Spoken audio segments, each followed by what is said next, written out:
Hello and welcome back once again to After the Credits. So today we're talking about the Belko Experiment. So what is the Belko Experiment? Well, it's about a group of people who go to work one day to find out they're trapped in their office building and the only way out is to kill each other. So what did I think of the movie? It wasn't bad. I've seen worse films, but at the same time, it kind of has a generic structure that you know is going to play out a certain way. They did have a couple nice little twists where you thought someone was going to survive to the end and then they don't. But at the same time, it kind of feels cheapened out because you follow this person through most of the movie. You have a little bit of an investment into their character, and then they just kind of get wiped out of nowhere. So yeah, overall the structure is a little odd, and it's not really an original story. I've seen something similar to this before, but I can't think of what movie it was. Probably a couple different movies, but I can't name them off the top of my head. But at the same time, it was fun to watch. It kind of reminded me a little bit of like if you're into the Cube franchise, where they're kind of stuck in this thing and they have to move from area to area and people just die randomly. It's kind of like that, but a little bit more in depth than Cube was, but at the same time Cube kind of had a subtleness to it that made it flow a lot better.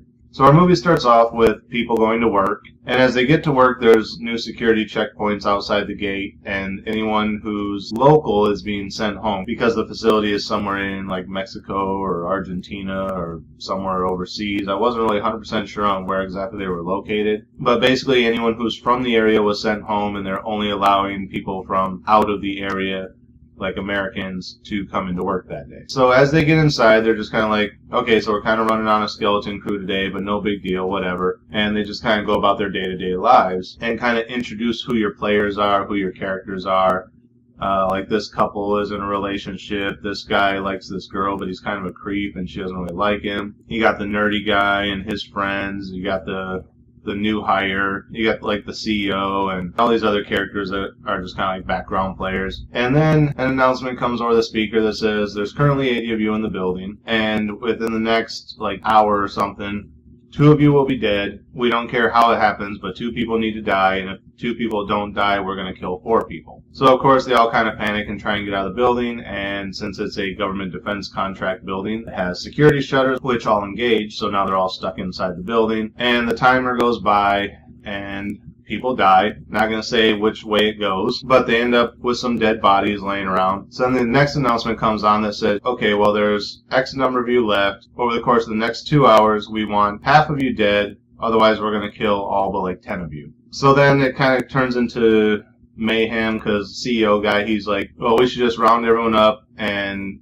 you know, the security station has guns, let's just round everyone up, and anyone who's like doesn't have families or is like really old or whatever, we'll just take them out first, and then we'll kind of go from there. And then you have the other guy who's kind of the main lead of the movie, who's just kind of like, let's not become animals, let's not kill everybody. And they're like, well, we're trying to save lives here. If we can save 30 lives by taking 30 lives, then why don't we do it? And he's like the only really logical one who's just kind of like, look, you really think they're going to let any of us walk out of here alive?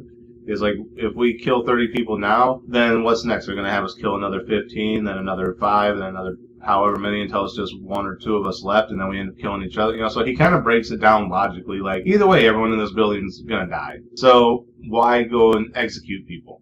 Just wait the couple hours, let everyone make their peace, and then, you know, it's random luck of the draw who they end up killing anyway. So of course it goes into kind of Lord of the Flies territory where everyone just kind of goes ape shit, and you got the 2 warring factions. And I'm not going to tell you how it plays out, but eventually it comes down to just the handful left, and 2 of the ones that survive end up being the CEO and the guy who was against him murdering everyone. They're kind of still talking to each other even though they're at war with each other, and it's kind of like, you didn't accomplish anything, and he's like, yeah, well, neither did you. Both of our ways sucked, but realistically one of us was right because no one's going to make it out of here alive. Spoiler, by the way. And then the movie just kind of wraps up. Again, I'm not going to spoil too much of it for you because that was actually kind of a nice ending that they did. But like I said, it's not an uncommon movie. It's something I've seen before. So what would I give the movie as far as a star rating? I'm going to give this one a 3.5. And I don't even really have to think about that too much.